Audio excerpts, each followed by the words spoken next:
Vamos a desarrollar la clase número 2, correspondiente a la unidad número 1 de nuestra asignatura Construcciones 1.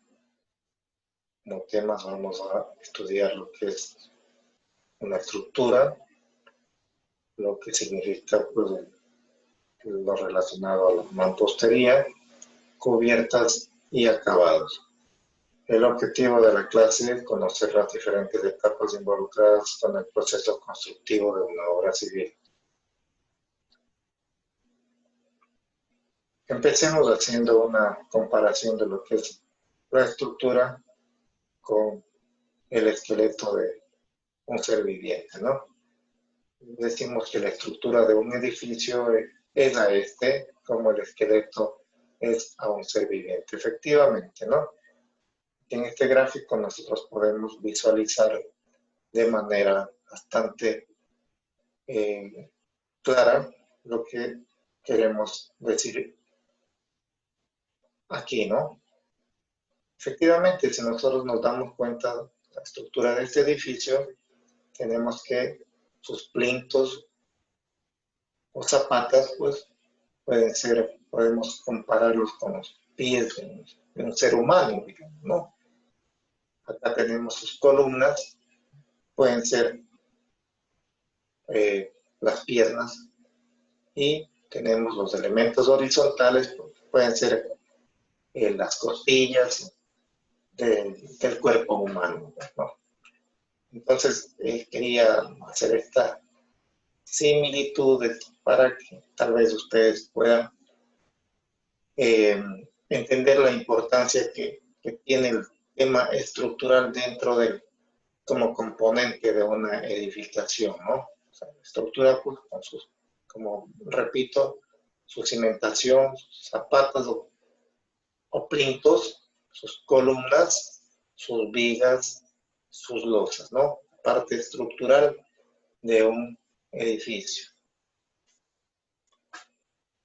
En cuanto al tipo de estructuras, podemos establecer que entre los principales tipos de estructuras tenemos, primero, las estructuras de madera, segundo, estructuras de hormigón armado, y tercero, estructuras de acero. Esto hablando breves rasgos, nuestra realidad actual, ¿no?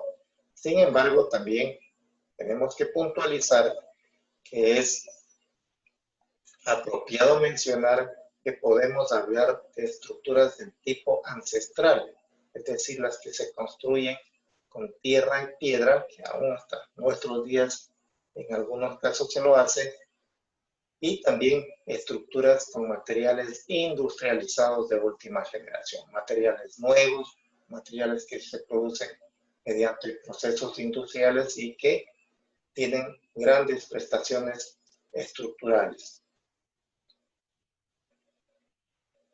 Vamos a hablar sobre la mampostería y vamos a establecer que la mampostería es la actividad que se ejecuta para construir elementos arquitectónicos, en este caso paredes de fachadas o divisorias, y o estructurales, muros o paredes de carga, utilizando elementos de tierra cruda como el adobe, tierra cocida, ladrillos, piedras, sillares de piedra, hormigón vibrado, los conocidos bloques, mismos que son dispuestos unos sobre otros y unidos con un mortero ligante que también puede ser lodo en el caso de elementos de adobe y una mezcla de arena, cemento en el caso de las otras paredes de fábrica mencionadas, es decir, ladrillos, piedra, bloques de hormigón vibrado, ¿no?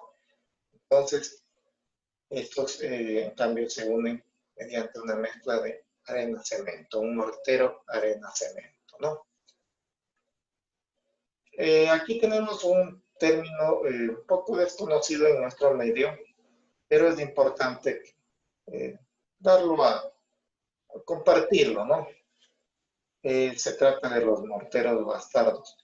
Este tipo de morteros bastardos es muy utilizado en los países europeos, especialmente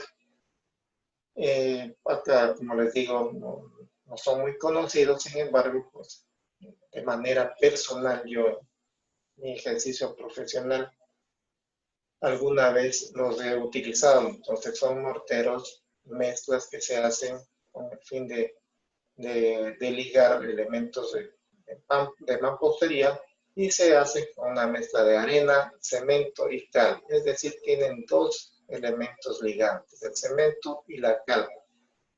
Se los hace con fines también, estructurales, digamos, y también con asuntos económicos, ¿no? Cuando uno quiere tal vez abaratar un poco los costos sin desmedro del tema del funcional, ¿no? Lo puede hacer. Y generalmente, como les digo, acá no se utiliza esa tecnología. Y les repito, alguna vez lo he hecho, pero con fines únicamente personales, digamos, como una aplicación para ver sus resultados, que en verdad han sido bastante satisfactorios en mi caso particular.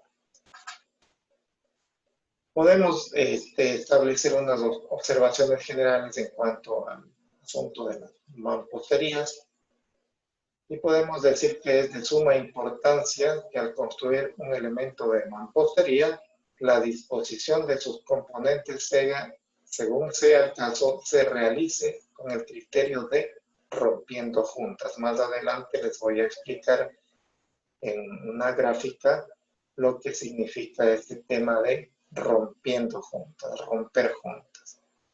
También es necesario mencionar que existen diversas maneras de efectuar la disposición de los elementos que conforman una mampostería, ya sean estos adobes, sillares de piedra, ladrillos, bloques de cemento, etcétera, ¿no? Y sí, tenemos que, tomando en cuenta si las paredes van a ser divisorias, ¿no?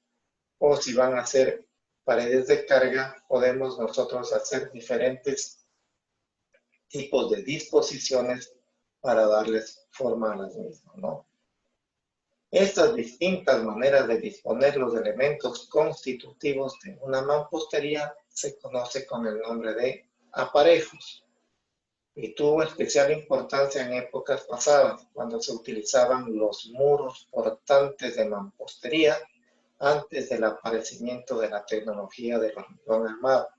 Efectivamente, antes de que apareciera el hormigón armado como material, la panacea de la construcción, se utilizaban mucho las paredes de carga, los muros de carga, para que absorbieran las solicitaciones que se presentan en una edificación. Entonces, eso generaba que las paredes generalmente de los edificios antiguos, de las construcciones antiguas, sean estas de adobe, ladrillos, piedra, sean paredes de dimensiones grandes, más que todo en sus anchos, ¿no? Para que pudieran compensar la falta de prestaciones, digamos, elásticas, compensar con dimensiones grandes, ¿no? Entonces, bueno, más adelante hemos de ver con mayor profundidad este asunto. Aquí tenemos una típica pared de mampostería, ¿no? En este caso nos damos cuenta que es una pared de mampostería de bloque, ¿no? Es bloque de hormigón vibrado, y con él hemos construido una pared, una mampostería, en este caso divisoria, es un cerramiento, como estamos viendo. Y aquí les voy a explicar de qué se trata el asunto de romper juntas.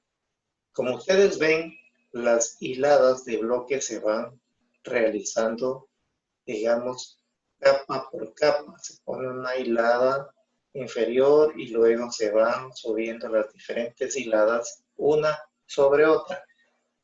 Pero miren, fíjense ustedes en las juntas verticales. Las juntas verticales no son continuas. Las juntas verticales son interrumpidas, ¿sí?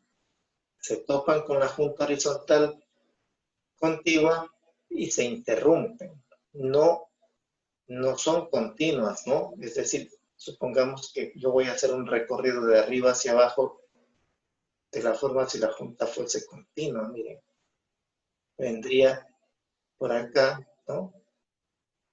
Y ese asunto, pues, estructuralmente no funciona. Entonces, siempre la disposición de las juntas tiene que ser rompiendo, interrumpiéndose, tal como está, como vemos claramente aquí en el gráfico, con toda claridad. Este asunto tiene una explicación técnica y estructural dentro del funcionamiento de la mampostería como tal. Pues las actividades estoy dejando que ustedes me indiquen por qué se debe disponer los elementos de una mampostería de esta manera y no, como hemos dicho, que la junta vertical sea continua. Espero que lo investiguen y me den una explicación adecuada sobre el tema.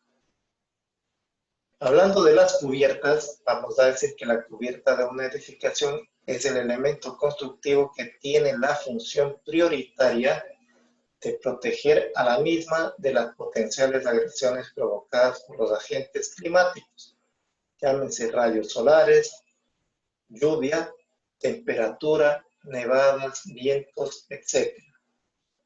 Dependiendo del tipo de construcción de la que nos ocupemos, tenemos cubiertas de elementos de arcilla, fibrocemento, zinc, fibras vegetales, materiales sintéticos y de hormigón armado. El uso del material final para la cubierta genera que éstas puedan ser horizontales o inclinadas. Las cubiertas de hormigón armado se adaptan perfectamente a ambas condiciones y en el caso de ser horizontales, el drenaje adecuado es un factor muy a tomar en cuenta, ¿no? Cuando tenemos una cubierta horizontal, como lo estamos estableciendo aquí, generalmente se la hace de hormigón armado. Las losas, típico las losas, ¿no? Las losas que las utilizamos como terrazas, cubiertas accesibles. Si por su condición de ser elementos horizontales, deben tener un adecuado drenaje. Que imagínense, es una cosa indeseable cuando tenemos una cubierta, una losa, y comienza una precipitación pluvial, comienza el agua a llenarse encima de la losa, comienzan las filtraciones y los problemas y las molestias derivadas. Entonces, cuando nosotros tenemos una losa, una cubierta horizontal, siempre es importante darle un tratamiento adecuado en cuanto a su drenaje para que el agua no se acumule ante un evento de lluvia, ¿no? Entonces, drene una velocidad adecuada y no se vayan a producir tipos de situaciones que nos vayan a molestar, ¿no? Aquí tenemos en este gráfico los dos tipos de cubiertas, ¿no? En este caso tenemos, miren, aquí en esta parte de acá de esta edificación, nosotros tenemos una cubierta de tipo horizontal. Fíjense, cubierta horizontal. Y en estas dos secciones tenemos, en cambio, cubiertas inclinadas, ¿no? Como hemos dicho, pues las cubiertas horizontales pueden ser losas de hormigón, ¿no? Y las cubiertas inclinadas, pues se pueden utilizar otro tipo de materiales para su recubrimiento. Como hemos dicho, pues, pueden ser tejas de arcilla, pueden ser fibrocemento, clásico que conocemos con el nombre de Eternit, anteriormente lo conocíamos así, planchas de zinc e inclusive podemos mencionar que podemos utilizar en cierta forma elementos, por ejemplo, como el CADI, en construcciones de tipo ancestral, pues, ¿no? Una casa típica de campo, de caña, utilizamos hojas de CADI y esas cosas, ¿no? Ustedes conocen perfectamente que se puede efectuar también esa situación, ¿no? Entonces, bueno, en las cubiertas inclinadas es la pendiente la que se encarga de manejar la escorrentía de las aguas producidas por las lluvias y sin mayor problema, ¿no? Se manejan estas aguas. Eso en cuanto a las cubiertas. Hablemos sobre los acabados y vamos a decir que en el vocabulario de la construcción civil, de manera general, se habla de dos tipos de obra que se diferencian por la etapa constructiva a la que se refieren específicamente. Primero, la obra gris. La obra gris se refiere puntualmente a las obras que se han ejecutado para que una edificación supere las etapas de cimentación, estructura, instalaciones de servicios de infraestructura, mampostería, contrapisos, enlucidos, losas, cubiertas, etc. Entonces, esto se refiere a la obra gris, ¿no? Lo que acabamos de mencionar.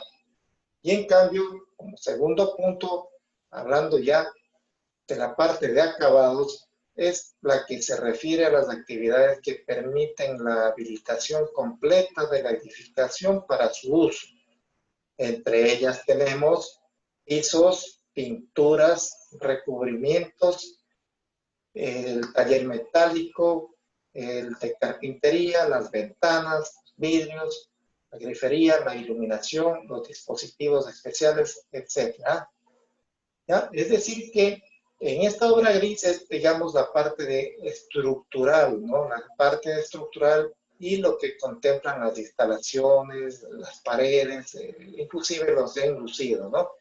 La obra gris, ¿no? Que se queda, que ustedes ven una edificación que se está construyendo y queda a nivel de enlucido y no tiene puertas, no tiene ventanas, no tiene absolutamente nada. Ustedes ven que la obra está sin pintar inclusive, entonces ven una obra gris, ¿no?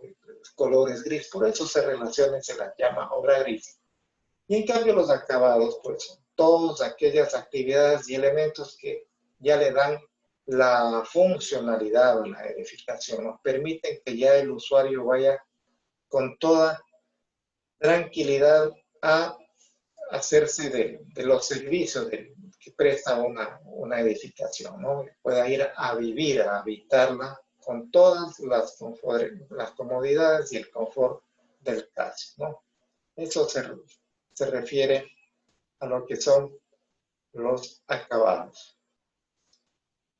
Vamos a dejar unas actividades para que ustedes las realicen y vamos a establecer como primera actividad un foro, ¿no? Entonces estoy pidiendo intervenir en el foro, proponer y analizar los posibles temas referentes a las prácticas de la materia para realizar el proyecto investigativo de la asignatura de manera individual.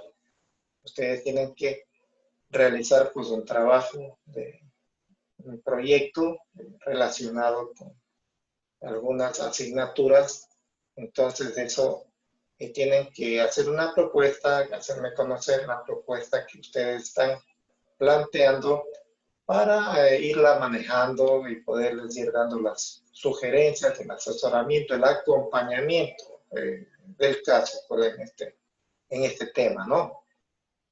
Y como segundo punto, les estoy encargando de efectuar una investigación referente a los diferentes tipos de aparejos utilizados para construir muros de ladrillo y explicar de manera técnica a qué nos referimos cuando mencionamos que los ladrillos u otros elementos utilizados para construir mampostería deben ser dispuestos rompiendo juntas. Aquí estoy puntualizando que obtendrá una mención especial el estudiante que consiga proporcionar la explicación más cercana al aspecto técnico, ¿no? Es decir, lo que les mencionaba, vemos el tema de la mampostería rompiendo juntas, hay una explicación técnica y que se relaciona con el aspecto estructural.